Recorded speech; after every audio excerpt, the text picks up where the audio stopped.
তো বহু যুগ পর ভিডিও নিয়ে চলে এলাম। তো আশা করছি বন্ধুরা তোমরা সবাই ভালোই আছো। আর এটা হচ্ছে বুধবারকার দিন ভিডিও।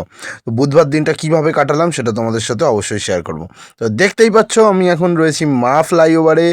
আর এইদিকে দেখা যাচ্ছে আইটিসি রয়্যাল বেঙ্গল। আমি যাচ্ছিলাম সল্ট লেকের পেনশন অফিসে। বাবার কিছু প্রবলেম হচ্ছিল পেনশনে, মানে বাবার যে বাবা পেতো পেনশনটা, তো সেটা মায়ের নামে করানো ছিল। তো ভোটের আগে গিয়ে করিয়ে এসেছিলাম, তো ওটা আমি চেক করলাম, দেখলাম ওটা মায়ের নামে হয়ে গিয়েছে, কিন্তু 2 মাস ধরে কোনো রকম কোনো টাকা আসছে না, সেই জন্য আমি জানতে গিয়েছিলাম।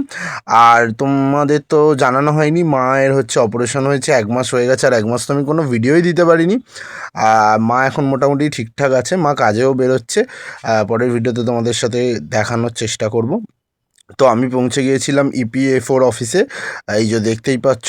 তো ওখান থেকে বলা হলো যে সার্ভারের কিছু প্রবলেম চলছে ইন্ডিয়াতে, গোটা ইন্ডিয়াতেই। তো 10 তারিখের মধ্যে দেখতে, না হলে আবার যেতে। তো সেই দিনকার এত বৃষ্টি হয়েছে, এত বৃষ্টি হয়েছে, এই যে দেখতেই পাচ্ছ। আসার সময় প্রায় আমি 1.5 ঘন্টা দাঁড়িয়েছিলাম, র্যাপিডো করে আসছিলাম, র্যাপিডোর দাদাটাও দাঁড়িয়েছিল, আমিও দাঁড়িয়েছিলাম প্রায় 1.5 ঘন্টা। এই যে দেখতে পাচ্ছ ফুটপাত, আর মানে আমরা যেখানে দাঁড়িয়ে আছি দোকানের নিচে, পুরো রাস্তা আর ফুটপাত এক হয়ে গেছে। এটা তো কম, তারপর যখন বৃষ্টি একটু ধরেছিল আমরা এগিয়েছি, পুরো বাইক পুরো আধা আধি ডুবে গিয়েছিল। আমি বাইক থেকে নেমে 1 হাঁটু জলে হেঁটেছি। দাদাটা বাইকটা নিয়ে অনেক কষ্ট করে মানে ঠেলে ঠেলে একটু এনেছে, তারপর জল কম রাস্তা থেকে আমাকে এসে পৌঁছে দিয়ে গেছে। তো দাদার সাথে কথা হচ্ছিল, দাদার বাড়ি হচ্ছে হুগলি রিষড়ায়। দাদা খুবই ভালো, মানে অন্য কেউ হলে চলে যেত সেই পরিস্থিতিতে গাড়ি ব্যাক করে, কিন্তু দাদা যায়নি। আর বিদ্যুৎ চমকাচ্ছে দেখতেই পাচ্ছ কত জোর। তো বহুদিন পর ভিডিও দিচ্ছি, জানি আমার লেট হয়ে গিয়েছে অনেক। আসলে মায়ের শরীরটা খারাপ ছিল, অপারেশন ছিল, তো সেই জন্য করা হয়নি। তো এবার থেকে মানে রোজই দেওয়ার চেষ্টা করব।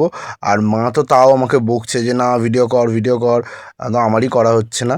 তো তোমাদের সাথে তো মানে এরকম দেখা হবেই আবার খুব তাড়াতাড়ি পরের ভিডিওতে। আম, এবং মায়ের সাথেও তোমাদের সাথে কথা বলাবো। মা তো এক্সাইটেড ভিডিও করার জন্য, কিন্তু আমি মানে করে উঠতে পারছি না। তো এই যে দেখতে পাচ্ছ আমি ঘরে চলে এসেছিলাম, আর দেখো কত বৃষ্টি পড়ছে, তোমাদের সেটা দেখাচ্ছিলাম ঘরে এসে। তো দেখা হচ্ছে পরের ভিডিওতে, ততদিন সুস্থ থেকো, সাবধানে থেকো, ভালো থেকো।